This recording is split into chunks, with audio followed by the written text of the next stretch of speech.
When I was 17, my family moved 2 states away without telling me. They left a note that said, "You'll figure it out." 12 years later, after I finally made it without them, they reached out, trying to reconnect. When I was 17, I came back to a completely empty home and a note on the kitchen counter.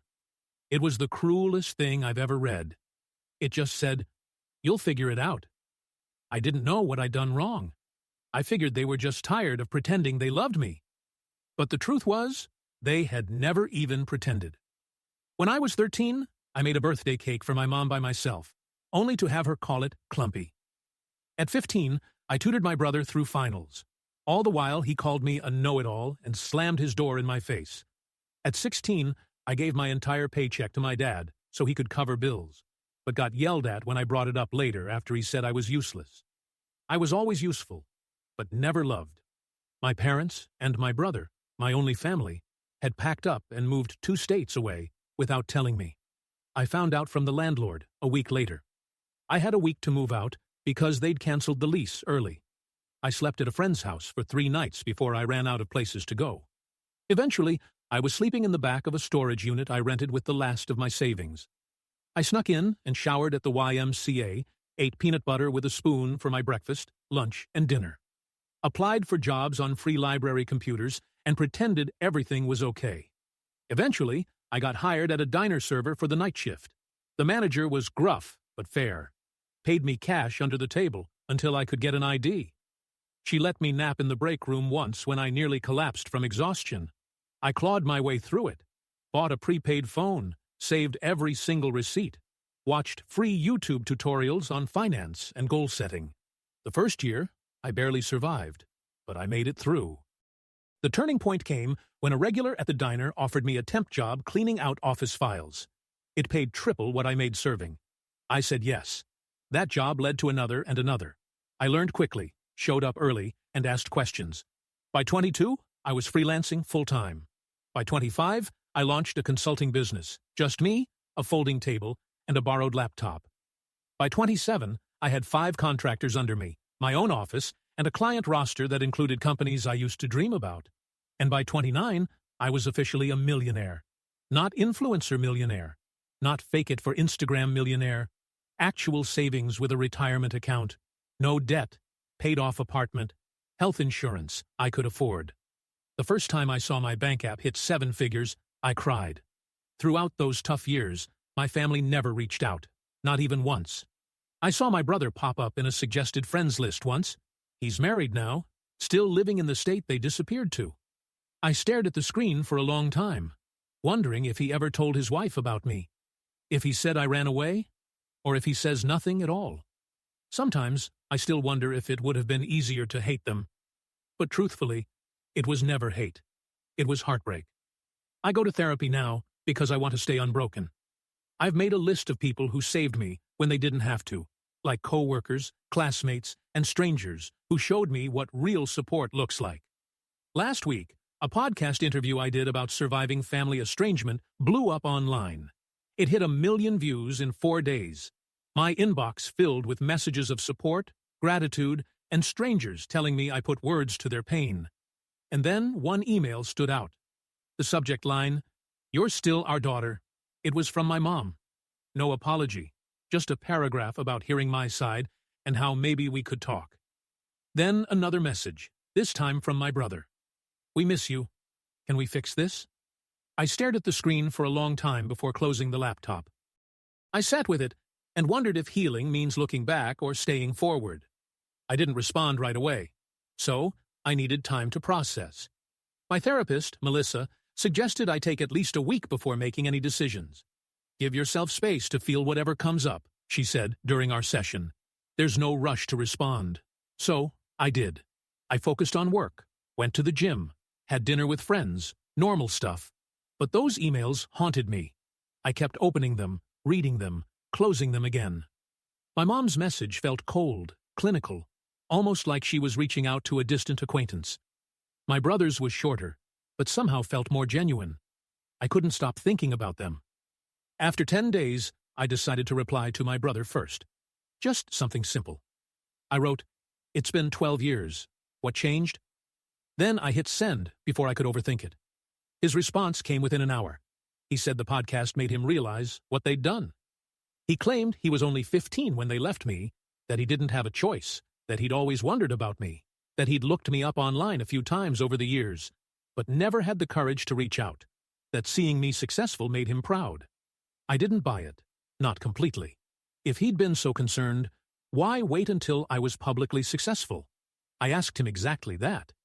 His next email was longer. He admitted that money was tight for them, that my parents' business had failed, that his wife was pregnant with their second child, that medical bills were piling up. I felt my stomach drop. There it was, the real reason. I didn't respond for another week. Then my mom sent a follow-up email with old family photos attached, pictures of me as a baby, pictures of us at the beach when I was maybe 5 or 6, pictures of me and Michael building a snowman, happy moments that felt like they belonged to someone else's life. At the bottom of the email, she wrote, "We made mistakes. We want to make amends." I showed the emails to Melissa during our next session. She reminded me that I was in control, that I could set boundaries, that I didn't owe them anything, but she also said that closure might help me move forward, whether that meant reconciliation or a final goodbye. I nodded along, but inside I felt conflicted. Part of me wanted to tell them to go to hell. Another part wanted to understand why they left me, and a tiny, stupid part of me still wanted them to love me. I decided to meet my brother first, just him, no parents. We arranged to meet at a coffee shop in Chicago, halfway between where we both lived. I flew in that morning, checked into a hotel, and tried to calm my nerves. I almost canceled 3 times, but at 2 p.m., I walked into that coffee shop and saw him immediately. He looked older, heavier, with a receding hairline, but his eyes were the same. He stood up when he saw me, awkward and uncertain. I didn't hug him. We just sat across from each other with our coffees like strangers. The first 20 minutes were painful. Small talk about the weather, about my flight, about his drive. Then he started apologizing. "Emma, I'm so sorry," Michael said, his voice cracking. "I was just a kid when it happened. I didn't know they were planning to leave you behind until it was too late. I was too scared to stand up to them. I just listened, watching his face for signs of deception." He seemed sincere, but I'd been fooled before. I asked him the question that had haunted me for 12 years. Why me? Why was I the one left behind? He looked down at his coffee. "They always saw you as the strong one, the independent one, the one who would be fine on your own. They thought you didn't need them as much as I did. They convinced themselves you'd be better off without them." It was the most ridiculous thing I'd ever heard. I told him about the storage unit, about eating peanut butter for weeks, about showering at the YMCA and working night shifts at 17. His face crumbled. "I didn't know," he whispered. "They told me you had a plan, that you wanted to stay behind, that you were going to live with a friend's family, that you'd chosen to separate from us. All lies." By the end of our meeting, I wasn't sure what to think. He seemed genuinely remorseful. He showed me pictures of his wife and daughter, told me about his job as an accountant, asked about my business, didn't directly ask for money, which surprised me. When we parted, he hugged me. I let him, but I didn't hug back. I just stood there, arms at my sides, feeling nothing. Back at my hotel, I called Melissa, told her everything. She pointed out that while my brother seemed sorry, he was still framing himself as a victim rather than acknowledging his role in my abandonment. She was right. He'd been 15, not 5. Old enough to pick up a phone, old enough to send an email, old enough to check on me at some point in 12 years. That night, my mom called. I hadn't given her my number, so Michael must have. I almost didn't answer, but curiosity won out. Her voice sounded older, raspier. She cried when I said hello, started talking about how proud she was of me, how she'd always known I would succeed, how special I was. I let her talk herself out. Then I asked her the same question I'd asked my brother. Why me? Her answer was different. We were in debt, Emma. We couldn't afford 3 mouths to feed. We knew you were smart enough to make it on your own. We figured you'd go to social services and get placed with a better family. We thought we were doing you a favor. I hung up on her, blocked her number immediately, threw my phone across the room, and screamed into a pillow. The next morning, I had an email from my dad. First contact in 12 years. He didn't apologize. Instead, he wrote about how hard their lives had been, about medical bills and failed businesses, about how Michael's wife needed surgery, about how they were facing eviction. Then, at the very end, he asked if I could help the family out. Not a single question about my life. Not a single acknowledgement of what they'd done. I forwarded the email to Melissa with the subject line. And there it is. She called me immediately, despite it being Sunday. We talked for an hour about boundaries, about forgiveness versus reconciliation, about the difference between helping someone and enabling them, about what I actually wanted versus what I thought I should want. By Monday morning, I had made my decision. I emailed my brother, told him I was glad we'd met, that I understood he was in a difficult position when we were younger, that I was willing to have a relationship with him and his family, but with clear boundaries, no money, no loans, no financial support of any kind, and no relationship with our parents until they took full responsibility for their actions. His response was immediate and telling. "I'm really disappointed, Emma." He wrote, "Our parents really need help. Families should support each other. You're being selfish with your success." All the guilt buttons they'd installed in me as a child pushed at once. I didn't respond. Instead, I booked an appointment with Melissa and a vacation to Bali. I needed space to process everything. 3 days later, Michael called, left a voicemail apologizing for his email, said he understood my position, said he still wanted a relationship on my terms, said he'd respect my boundaries.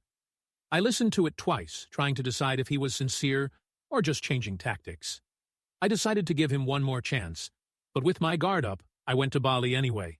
Spent 2 weeks on the beach, hiking through rice fields and meditating. I needed the distance. When I got back, I had 6 more emails from my dad, each more desperate than the last. I didn't read past the subject lines. I also had a text from Michael asking if we could talk again. I agreed to a phone call. Nothing more. The call started okay. He apologized again for pushing. "I've been thinking a lot about what you told me." He said, "I'm in therapy now, too." I believed that part. He sounded different, less defensive. We talked about his kids, about my business, normal stuff. Then he mentioned that our parents were coming to visit him next weekend. Asked if I would consider meeting them just for an hour in a public place. I felt my chest tighten. "I'm not ready for that, Michael." He pushed a little, but backed off when I got quiet. After we hung up, I called Melissa. We had an emergency session that night. She helped me realize I was afraid of seeing them. Not because I hated them, but because I still craved their approval. Still wanted them to love me. Still wanted to be enough. It was pathetic, but it was true. I cried for an hour in her office. The next day, Michael texted again. Said our mom was crying all night after he told her I wouldn't meet them. Said our dad was talking about driving to my city anyway. I felt panicky. Blocked Michael's number immediately. Then I called my assistant and told her I was working from home for the week. Ordered groceries for delivery. Basically hid in my apartment like a scared kid. On Wednesday, the doorman called up. Said there was a couple asking for me. Wouldn't give their names. I knew instantly. Told him I wasn't accepting visitors. 5 minutes later, my phone rang from an unknown number. I let it go to voicemail. It was my dad, Emma. "We drove 8 hours to see you." His angry voice said, "You're being childish. We deserve a chance to explain." I deleted the message and turned off my phone. Thursday morning, I woke up to someone pounding on my door. I froze in bed, heart racing. Checked the peephole. It was them. My parents standing in my hallway like they had any right to be there.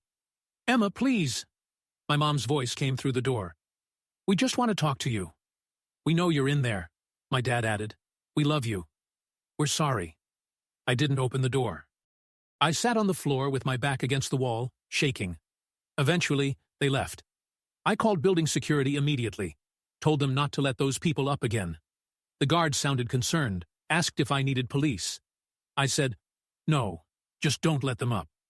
Then I called Melissa. She came over on her lunch break, brought me a sandwich and sat with me while I cried. Told me I had every right to set boundaries, that I didn't owe them a meeting, that what they were doing was harassment, not reconciliation. After she left, I got an email from Michael. He was furious, said I'd humiliated our parents, Said they were staying in a cheap motel they couldn't afford because they were so desperate to see me. Said his wife needed surgery next month, and they were hoping I could help. Said I was being cruel. I didn't respond. Friday morning, I decided I needed to leave town for a while. Booked a flight to visit my friend Rachel in Portland. She'd been one of the people who helped me when I was homeless. Let me crash on her couch for a week when I had nowhere else to go. I trusted her completely. I was throwing clothes in a suitcase when my phone rang. Unknown number again. I ignored it. 10 minutes later, my doorman called. Said there was a woman downstairs having what looked like a medical issue. Said she was asking for me by name. Claimed to be my mother. I felt sick. Told him to call an ambulance if she needed help, but I wasn't coming down. He sounded uncomfortable but agreed. I finished packing and headed downstairs an hour later. Checked the lobby carefully before entering. No sign of them.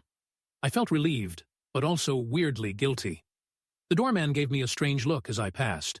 Told me the ambulance had come, that the woman had been having chest pains, that she'd been taken to Memorial Hospital. I nodded and hurried out to my waiting Uber. At the airport, I got another call from Michael. I almost didn't answer, but something made me pick up. Mom had a heart attack.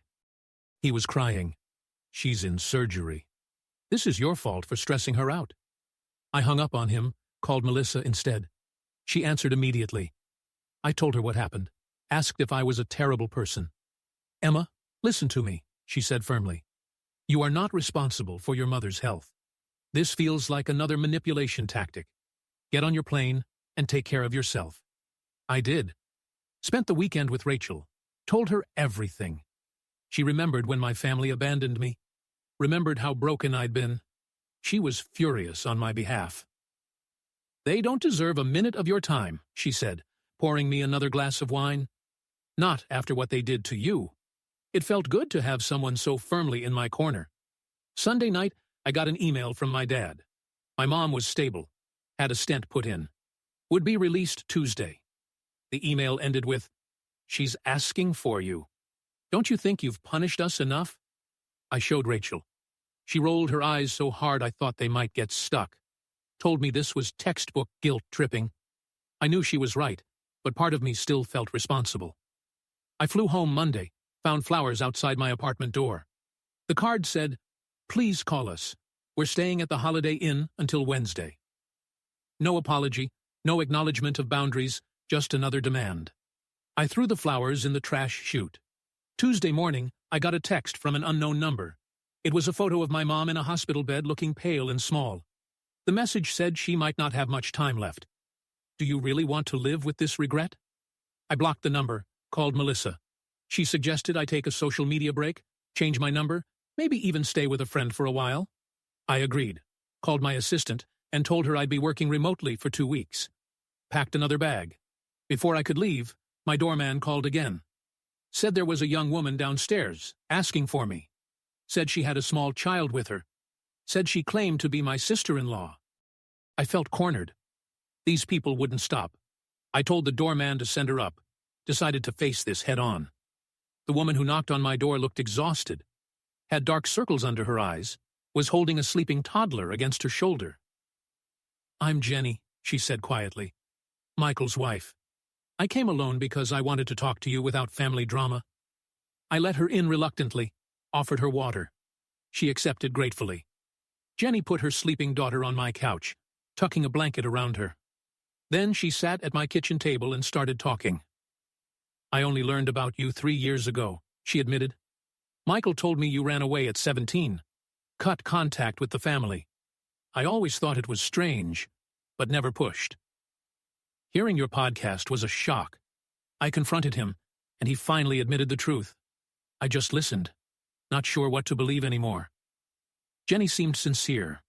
"I'm horrified by what they did to you," she continued. "I insisted Michael reach out, but I had no idea they were going to ask you for money.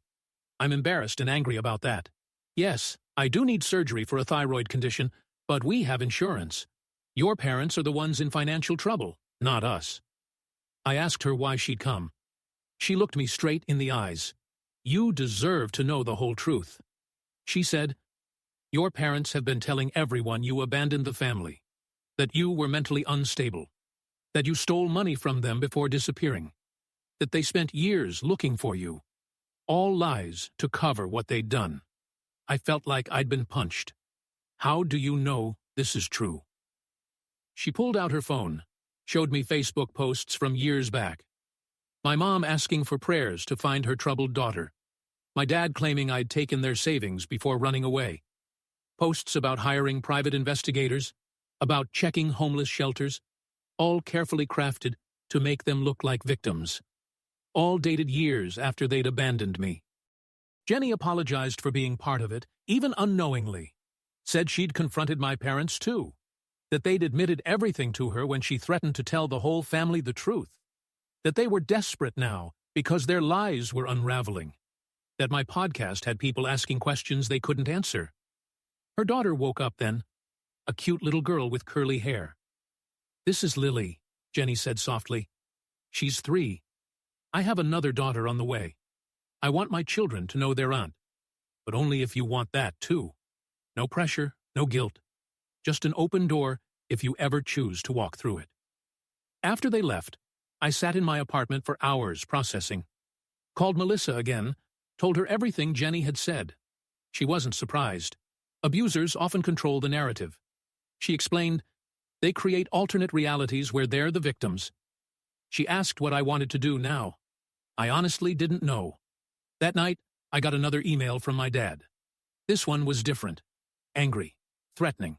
Said if I told lies about them online, they would sue me for defamation. Said they had proof I'd stolen from them. Said they'd go to the media with their side if I didn't take down the podcast and issue a public apology. Said they expected financial compensation for the damage to their reputations. I forwarded it to Melissa, then to my lawyer, Marcus. He called me immediately. "This is empty threatening," he assured me.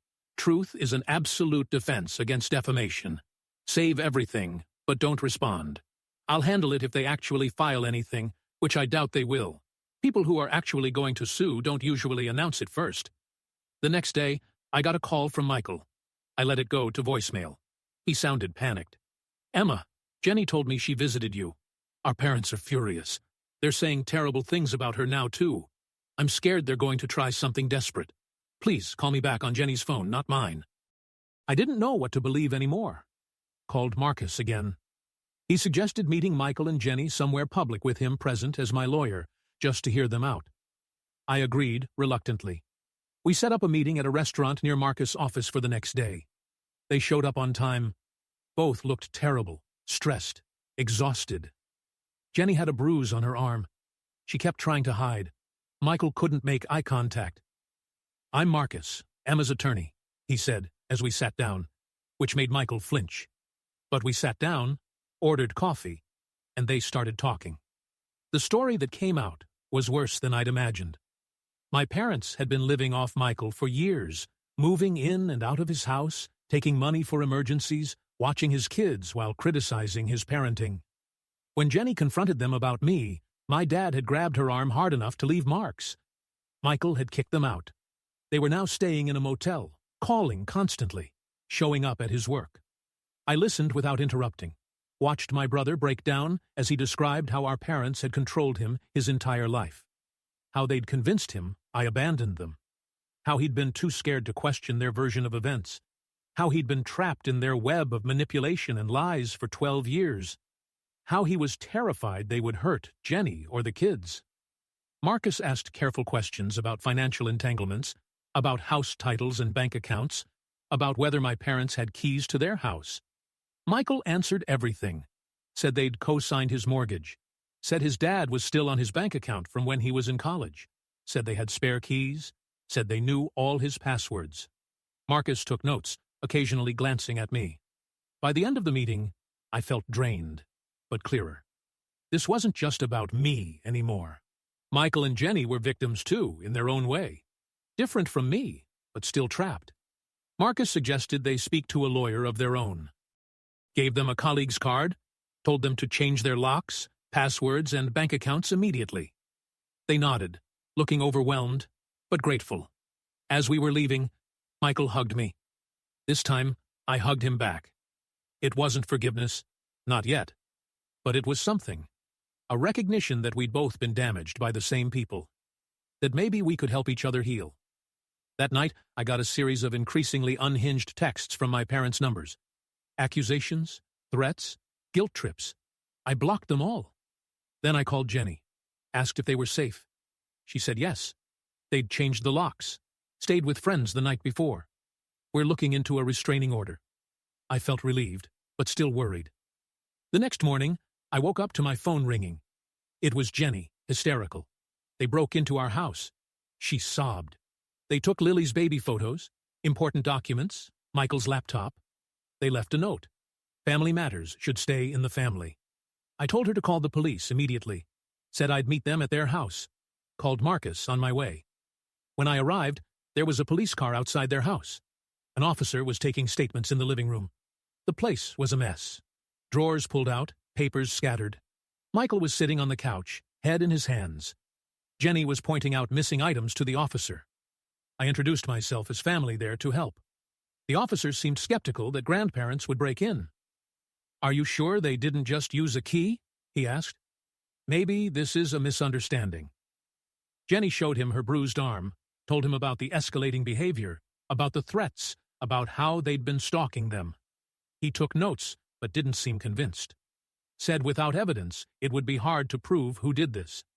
After the police left, we cleaned up together. Found more missing things, photo albums, financial documents, the spare key to their car. Michael looked defeated.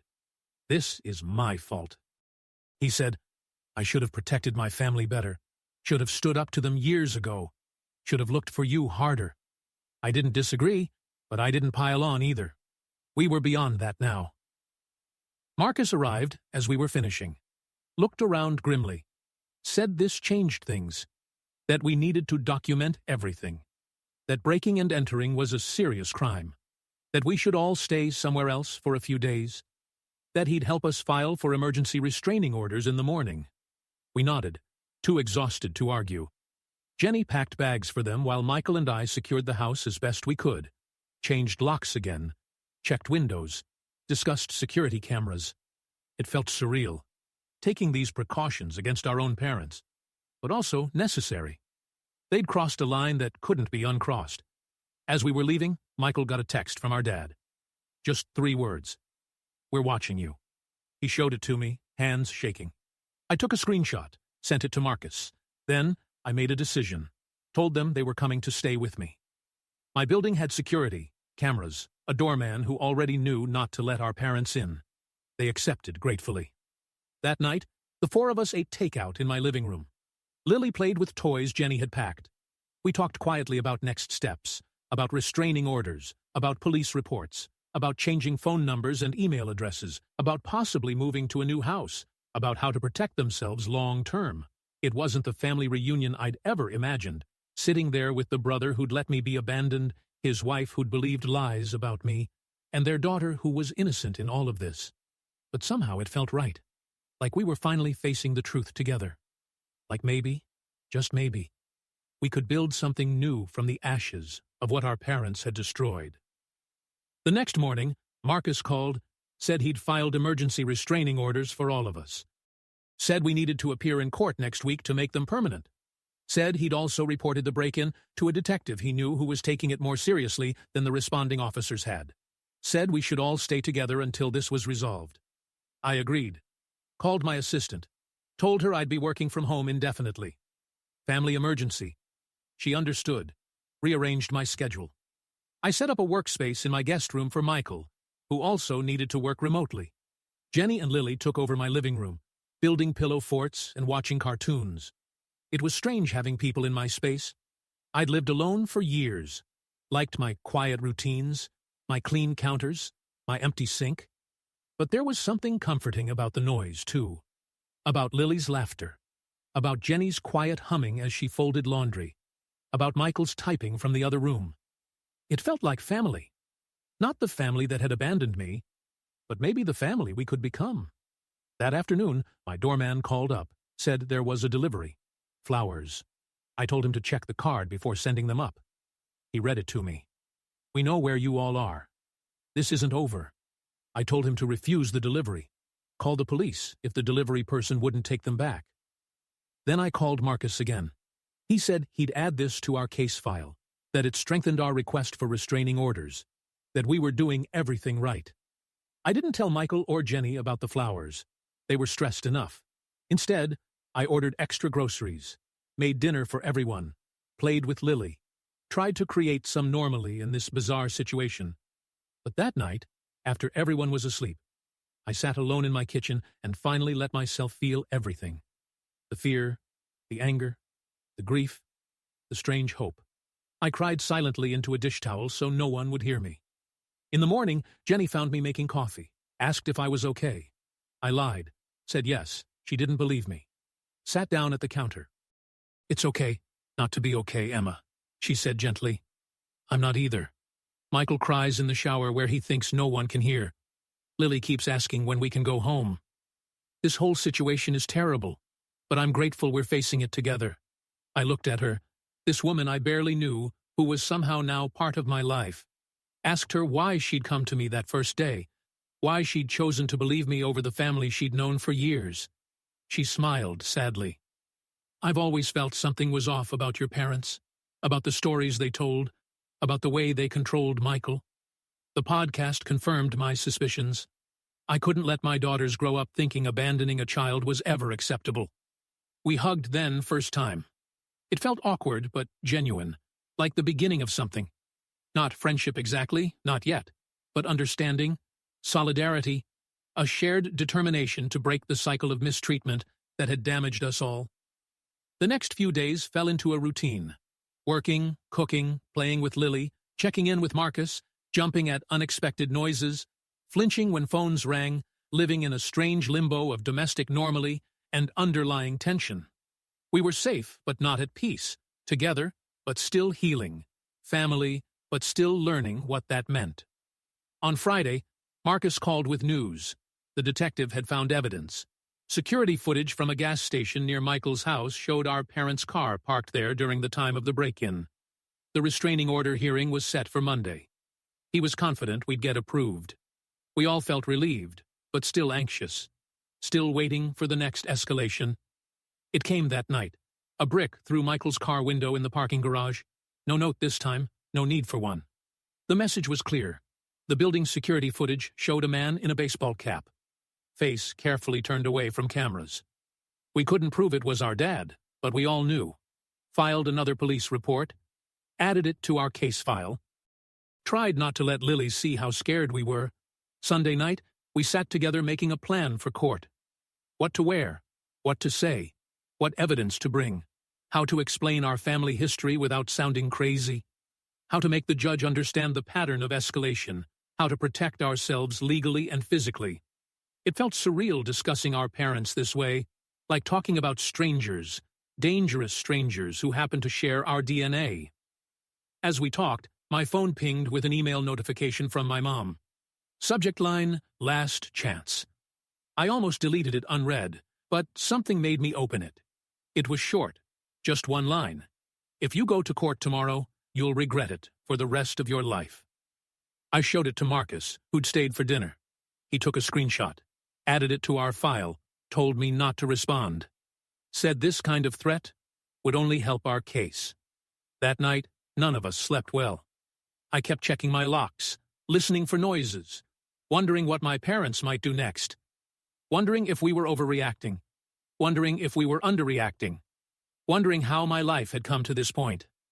From abandoned teenager to successful businesswoman, to hiding in my own apartment, from the people who gave me life. Monday morning arrived with a strange calm.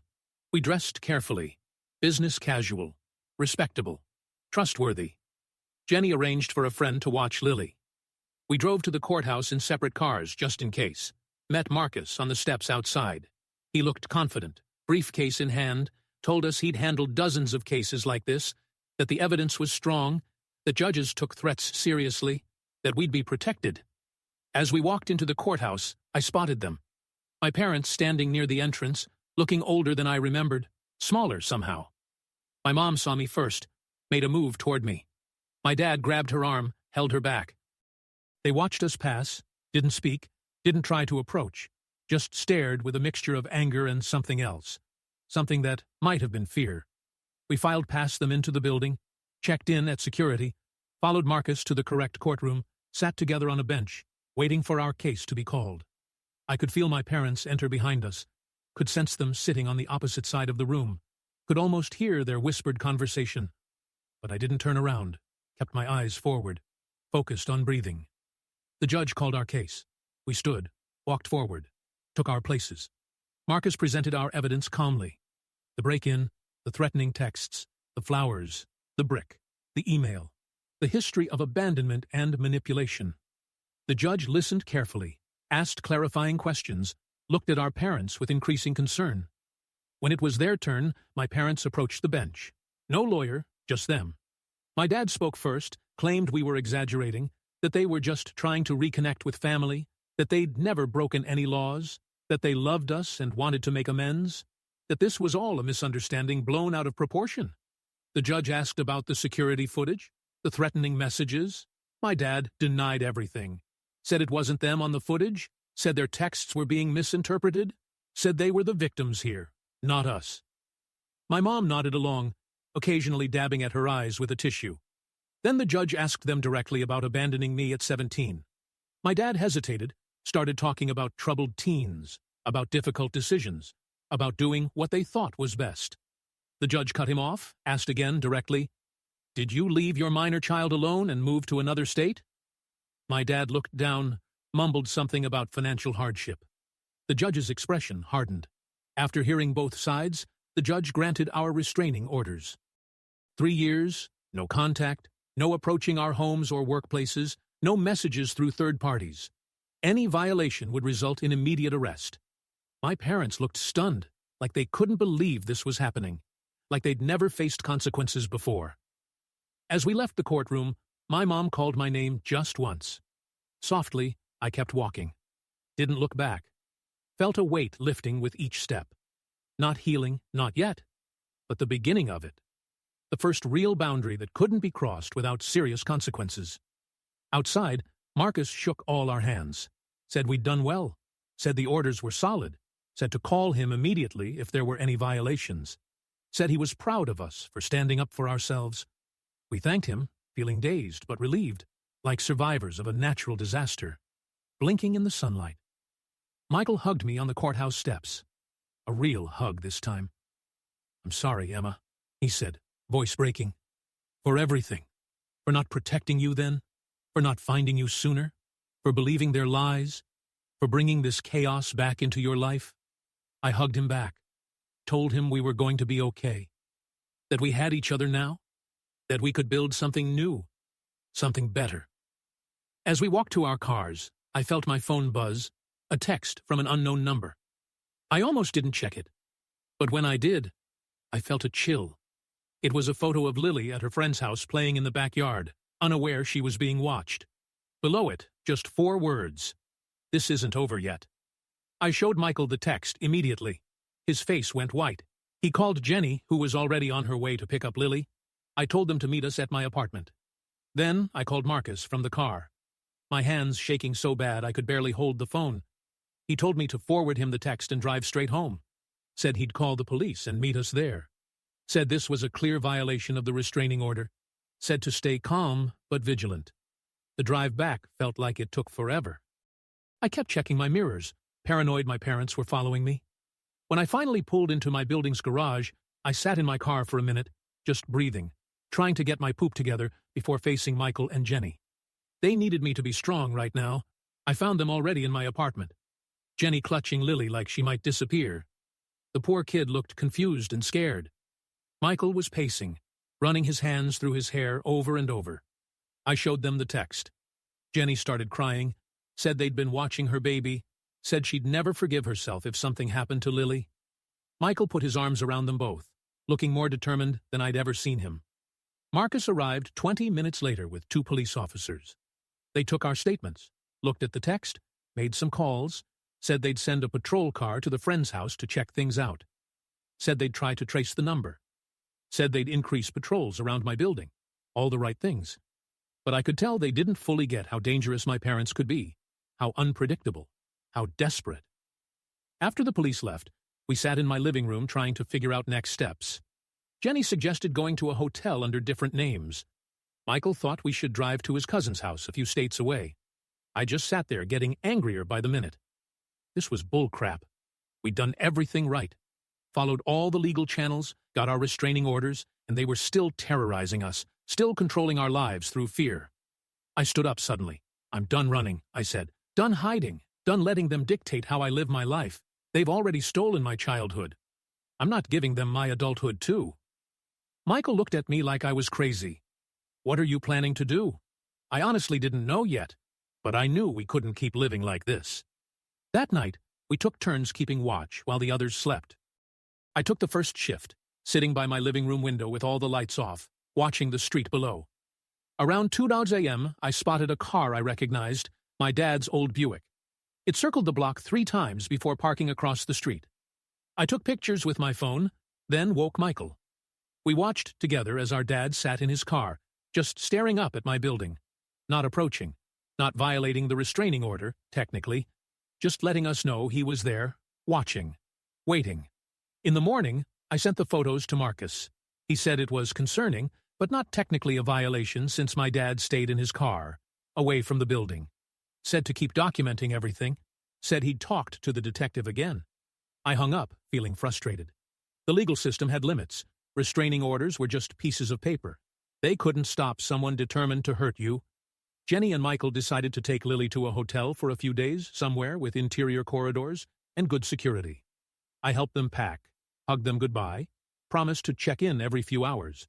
After they left, I sat in my empty apartment feeling strangely calm, like I'd reached some kind of decision point, like I couldn't keep living in this limbo. I called Melissa, told her everything, asked her what she thought I should do. She was quiet for a minute. Then she asked me a question that hit me hard. What do you actually want from your parents? Not what I didn't want, not what I was afraid of, but what I actively wanted. I realized I'd never really thought about it that way. After we hung up, I made a list. What I wanted: 1, to live without fear. 2, to have a relationship with my brother and his family. 3, to stop feeling responsible for my parents' actions. 4, to be free of the past. Nowhere on that list was reconciliation with my parents. Nowhere was forgiveness. Nowhere was understanding why they did what they did. I just wanted to be free of them. That afternoon, I did something crazy. I emailed my parents. Just a short message. I know you're watching my building. I know you're not going to stop, so let's talk one last time. Tomorrow, noon. The coffee shop on 8th Street. Just me. No police, no lawyers. After that, you leave us all alone forever. I hit send before I could change my mind. I didn't tell Michael or Jenny. Didn't tell Marcus or Melissa. This was something I needed to do myself for myself. I wasn't naive enough to think my parents would suddenly become reasonable people, but I needed to face them on my terms. Needed to say my piece. Needed to end this cycle once and for all. My dad replied within minutes. Just, we'll be there. No threats, no guilt trips, just confirmation. I spent the rest of the day preparing, not physically, mentally, thinking about what I wanted to say, what I needed them to hear, what boundaries I needed to set.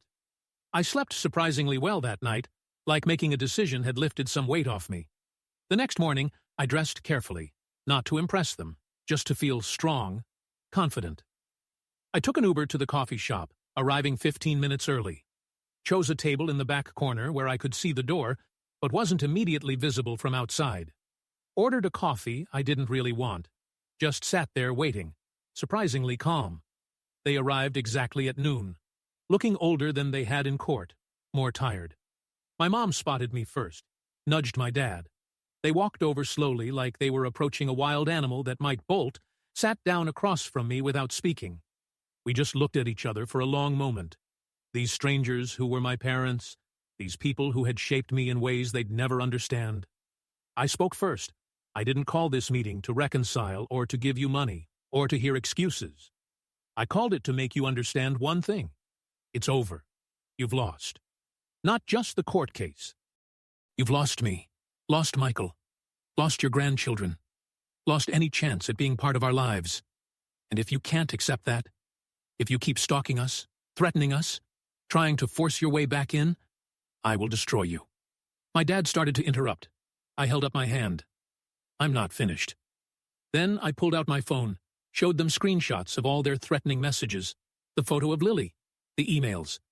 I've sent copies to everyone in your lives, your siblings, your church, your neighbors, your employers, everyone. Not yet, but I will if you contact any of us again.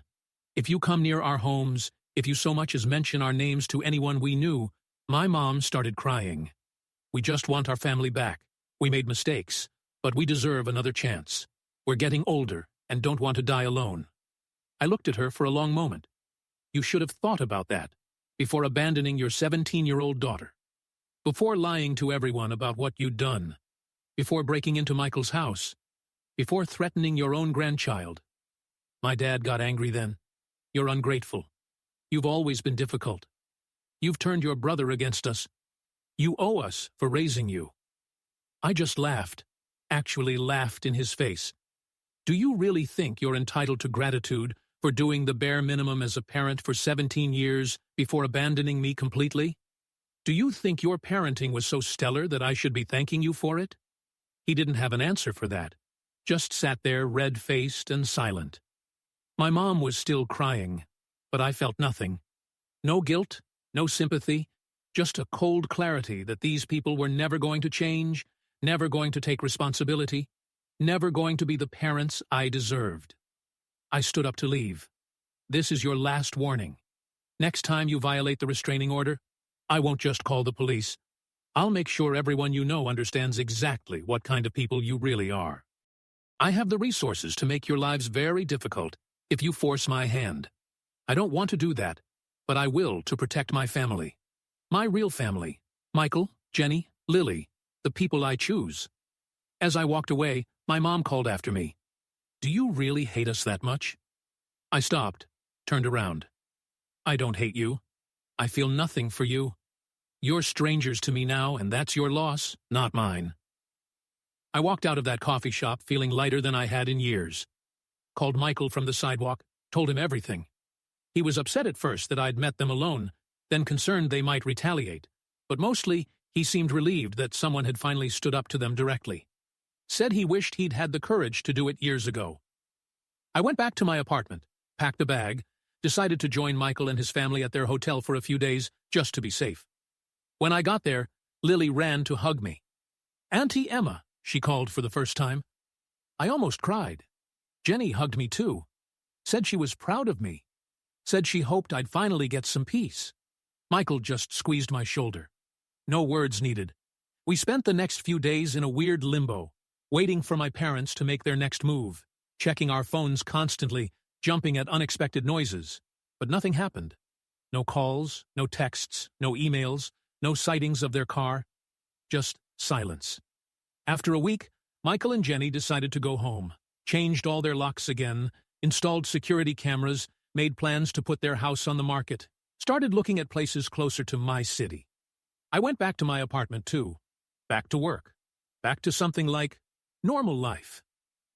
2 weeks passed, then a month. Nothing from my parents. Marcus checked in regularly, said the detective had confirmed they'd returned to their home state, said the restraining orders were still in effect, said we should stay vigilant, but try to move forward with our lives. Slowly, we did. Michael found a new job in my city. Jenny enrolled Lily in preschool. They bought a house 20 minutes from my apartment. We had dinner together every Sunday. Started building new traditions, new memories. A new kind of family based on choice rather than obligation. I kept expecting to feel something about my parents. Grief, maybe, or guilt, or anger. But mostly I felt relief, like I'd finally put down a heavy weight I'd been carrying since I was 17. Like I could finally focus on the future, instead of the past. 6 months after the coffee shop confrontation, I got a letter forwarded through Marcus, so my address stayed private from my mom.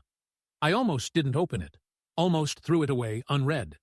But curiosity won out. It was short, just a few paragraphs.